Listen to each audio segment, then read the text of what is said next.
quand on laisse un poste 5 à 35 points, parce que si on fait le cumul de Kane et d'Alain, c'est 35 points, à eux deux, ils font 13 sur 13 au tir, ils font même, si on prend tout total, ils font 16 sur 17 au tir, bah on peut pas gagner un match, quoi. Voilà, tout simplement, hein, à un moment donné, on peut faire ce qu'on veut. Si jamais offensivement il y a des très mauvaises séquences, il y a des bonnes séquences aussi.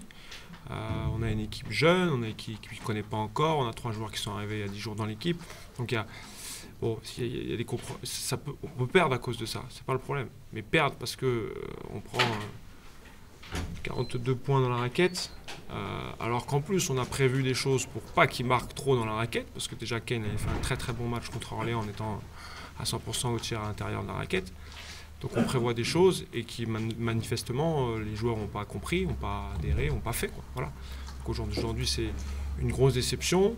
Qu'on prenne des paniers comme on prend celui juste avant la fin de la mi-temps, bah ça c'est des choses qui arrivent dans le basket. Bravo à Williams pour ce gros panier, mais ça c'est des choses qui arrivent, on défend correctement, on reste dans ce qu'on a prévu en défense, mais qu'on prenne autant de points dans la raquette alors qu'on a travaillé justement sur les pick and roll, couvrir cette raquette, qu'on préfère à la limite prendre un 3 points au large que laisser un lay-up, bah là c'est vraiment que les mecs n'ont pas compris. Donc il va falloir tirer les leçons de ça, retravailler là-dessus et forcément progresser. Parce que si on laisse ça, de toute façon, on ne gagnera pas de match en Pro A. Hein. Si on laisse 42 points dans la raquette comme ça et 35 points à tous les postes 5 de Pro A, on n'y arrivera pas. Hein. J'ai même parlé d'état d'urgence presque. Est-ce que c'est le cas ou c'est pas. Non, il n'y a pas d'état d'urgence. L'état d'urgence, on reçoit Limoges chez nous. Alors même si je pense que c'était le bon moment pour les jouer, bah, quand on n'a pas notre meneur américain, un joueur pas qualifié, bon, voilà. Nous aussi, on n'était pas dans les meilleures conditions. J'ai plus de déception sur la défaite de Limoges que ce soir, parce que ce soir, clairement, il n'y a pas photo sur le match, quoi. Voilà, on existe un peu, on revient à un moment donné à quelques points, mais sur le match, il n'y a pas photo à cause de laxisme défensif sur les aides, notamment sur les pick and roll.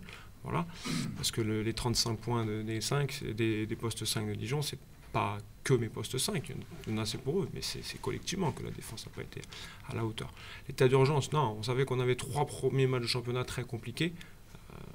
Dijon reste une salle très difficile à prendre. Châlons c'est pareil, donc là on va aller à Châlons samedi.